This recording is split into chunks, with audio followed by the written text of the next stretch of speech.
আসসালামু আলাইকুম। মাংস কুড়ে যে কি কষ্ট। 5 কেজি মাংস আনলাম, মুরগি আনলাম, হায় রে কষ্ট।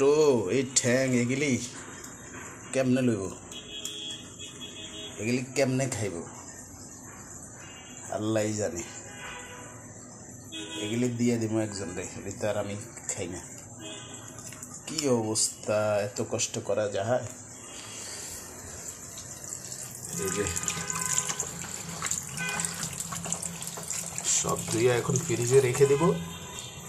তারপরে যে শাক দিয়ে মাছ রান্না করতেছি, মাছ দিয়ে শাক। Wow wow wow wow wow wow.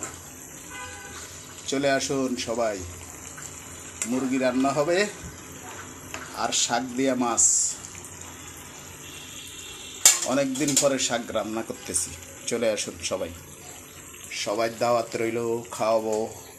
এই যে মুরগির মাংস রান্না করব,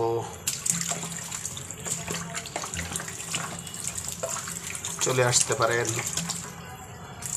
সবাই দাওয়াত।